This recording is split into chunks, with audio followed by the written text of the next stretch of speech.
Assalamualaikum warahmatullahi wabarakatuh. Kesempatan kali ini saya akan menjelaskan tentang network layer. Apa itu network layer? Network layer atau layer 3 menyediakan layanan yang memungkinkan pertukaran data antar perangkat yang berada pada jaringan. Bisa dilihat dari gambar di samping. Network layer terdiri dari Internet Protocol version 4 atau IPv4 dan IPv6. Network layer. Untuk menyelesaikan komunikasi antar jaringan, network layer protokol melakukan 4 operasi dasar, yaitu addressing end device, encapsulation, routing, dan de-encapsulation. Tidak seperti transport layer atau host layer 4 yang mengelola transportasi data antara host yang berjalan di setiap host. Network layer menentukan struktur paket dan pemrosesan yang digunakan untuk membawa data dari suatu host ke host lain. Beroperasi tanpa memperhatikan data yang dibawa dalam setiap paket memungkinkan network layer untuk membawa paket untuk berbagai jenis komunikasi antar beberapa host. API encapsulation. API merangkum segmen transport atau enkapsulasi, itu layer yang tepat di atas layar jaringan atau data lainnya dengan menambahkan header IP. Header IP digunakan untuk mengirimkan paket ke host tujuan. Proses enkapsulasi data lapis demi lapis memungkinkan layanan di berbagai lapisan untuk berkembang tanpa mempengaruhi lapisan lainnya. Ini berarti segmen lapisan transport dapat dengan mudah dikemas oleh IPv4 atau IPv6 dengan protokol baru yang mungkin dikembangkan di masa depan. Karakteristik of IP. IP dirancang sebagai protokol dengan overhead rendah. Ini hanya menyediakan fungsi-fungsi yang diperlukan untuk mengirimkan paket dari sumber ke tujuan melalui sistem jaringan yang saling berhubungan. Protokol tidak dirancang untuk melacak pengelolaan paket. Fungsi-fungsi ini, jika diperlukan, dilakukan oleh protokol pada layer lain, terutama TCP pada layer 4. Karakteristik dasar IP yaitu connectionless, yaitu tidak ada koneksi dengan tujuan yang dibuat sebelum mengirim paket data. IP tanpa connectionnya tidak ada koneksi end-to-end, khusus dibuat oleh IP sebelum data dikirim. Komunikasi tanpa sambungan secara konseptual mirip dengan mengirim surat kepada seorang tanpa memberitahu penerima sebelumnya. Angka tersebut merangkum poin kunci ini. Kedua, base effort. IP juga memerlukan bidang tambahan di header yang untuk mempertahankan koneksi yang sudah ada. Proses ini sangat mengurangi overhead IP. Namun tanpa koneksi end-to-end yang ditetapkan sebelumnya, pengirim tidak mengetahui apakah perangkat tujuan hadir dan berfungsi saat mengirim paket. Juga tidak mengetahui apakah tujuan menerima paket atau jika perangkat tujuan dapat mengakses dan membaca paket. Yang ketiga, media independen. Yang berarti IP tidak memiliki kemampuan untuk mengolah dan memulihkan dari paket yang terkirim atau rusak. Ini karena walaupun paket IP dikirim dengan informasi tentang lokasi pengiriman, mereka tidak mengandung informasi yang dapat diproses untuk memberitahu pengirim apakah pengirim berhasil. Paket dapat tiba di tujuan rusak, tidak berurutan atau tidak sama sekali. IP tidak memberikan kemampuan untuk transmisi ulang jika paket terjadi kesalahan.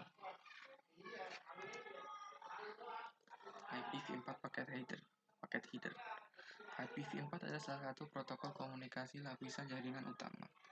Header paket IPv4 digunakan untuk memastikan bahwa paket ini dikirim ke pemberhentian berikutnya dalam perjalanan ke perangkat akhir tujuan. Header paket IPv4 terdiri dari bidang yang berisi informasi penting dengan paket. Bidang-bidang ini berisi angka-angka biner yang diperiksa oleh proses layer 3. IPv4 Packet Header Fields. Nilai-nilai biner dari masing-masing fields mengidentifikasikan berbagai pengaturan paket IP. Protokol header diagram yang membaca dari kiri ke kanan dan dari atas ke bawah menyediakan visual untuk merujuk ketika membahas bidang protokol. Diagram header protokol IP pada gambar mengidentifikasikan bidang paket IPv4. 4 bit ke samping dan 20 bit ke bawah.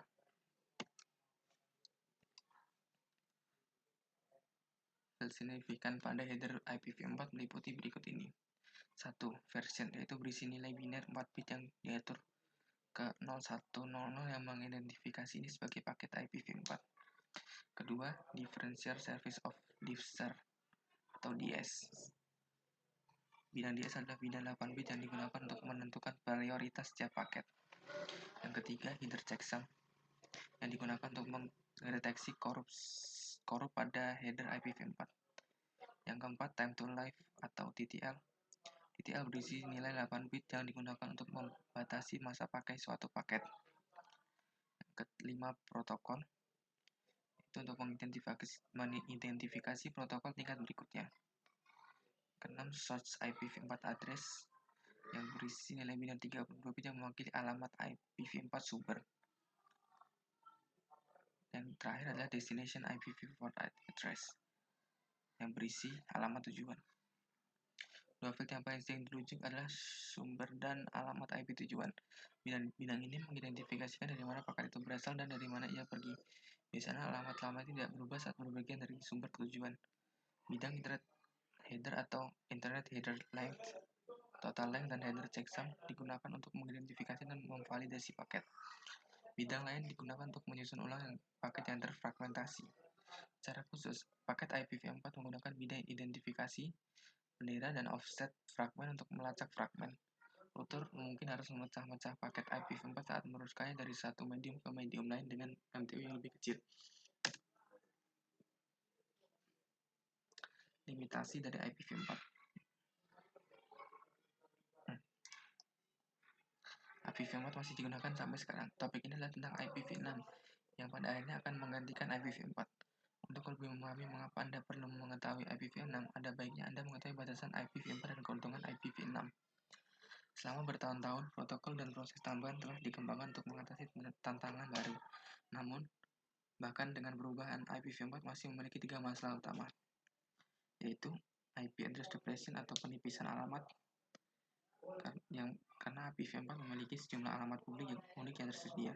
Meskipun ada sekitar 4 miliar alamat, meningkatnya jumlah perangkat berkemampuan IP baru, koneksi selalu aktif, dan potensi pertumbuhan daerah yang kurang berkembang telah meningkatkan kebutuhan akan lebih banyak alamat.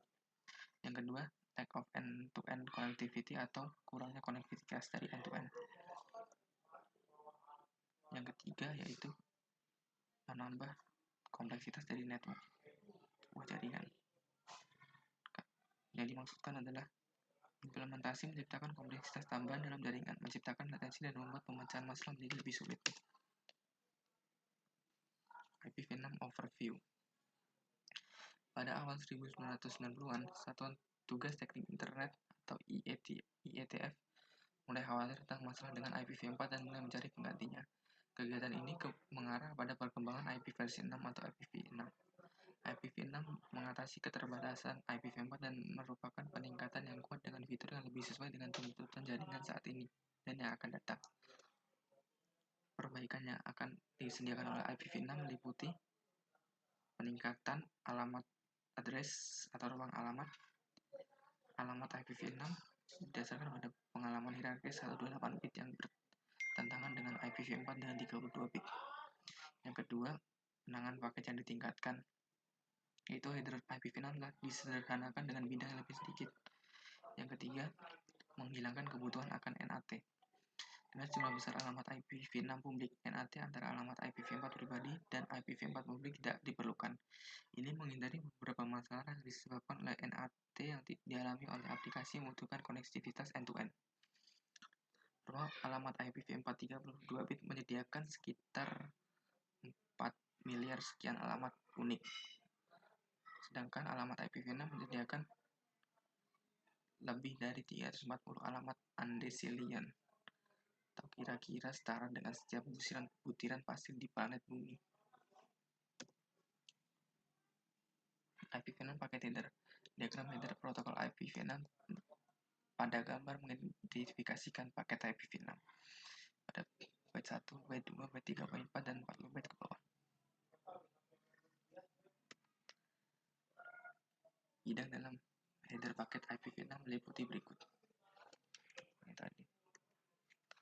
Version, traffic class, flow label, payload length, next header, hop limit, source IPv6. Berisi header ekstensi menyediakan informasi layanan jaringan opsional. Header entry adalah opsional dan ditempatkan di header IPv6 dan payload. digunakan untuk fragmentasi, keamanan, untuk mendukung mobil, dan banyak lagi. Tidak seperti IPv4, router tidak membaca paket IPv6 yang dialihkan. Host forwarding decision. Dengan IPv4 dan IPv6, paket selalu dibuat di host sumber. Host sumber harus dapat mengarahkan paket ke host tujuan. Untuk melakukan ini, host and device membuat tabel routing sendiri. Topik ini membahas bagaimana perangkat air menggunakan tabel routing. Peran lain dari lapisan jaringan adalah untuk mengarahkan paket antar host. Host dapat mengirim paket ke yang berikut, yaitu itself, atau host dapat mengirimkan ping ke sendiri dengan mengirim paket ke alamat IP khusus 127.001 atau alamat IPv6. Alamat IPv6 yang disebut sebagai antarmuka loopback. Pinging antarmuka loopback menguji stack protokol TCP atau IP pada host. Yang kedua, localhost. Ini adalah host tujuan yang berada di jaringan lokal yang sama dengan host pengirim. Host sumber dan tujuan berbagi alamat jaringan yang sama. Yang ketiga yaitu remote host atau host jarak jauh. Ini adalah host tujuan di jaringan jarak jauh. Host sumber dan tujuan tidak berbagi alamat jaringan yang sama. Default gateway. Gateway default adalah perangkat jaringan, misal router atau switch layer 3 yang dapat merutekan lalu lintas ke jaringan lain. Jika Anda menggunakan area di bawah jaringan seperti sebuah ruangan, maka gateway default adalah seperti pintu. Jika Anda pergi ke kamar atau jaringan lain, Anda perlu menemukan pintu. Pada jaringan, gateway default biasanya adalah router dengan fitur-fitur seperti ini. Memiliki alamat IP lokal dalam kisaran alamat yang sama dengan host lain di jaringan lokal. Dapat menerima data ke jaringan lokal dan menurunkan data ke jaringan lokal. Dan rute lalu lintas ke jaringan lain. Gateway default diperlukan untuk mengirim lalu lintas keluar jaringan lokal. Lalu lintas tidak dapat diteruskan di luar jaringan lokal jika tidak ada gateway default. Alamat gateway default tidak dikonfigurasi atau gateway default turun. Terima kasih.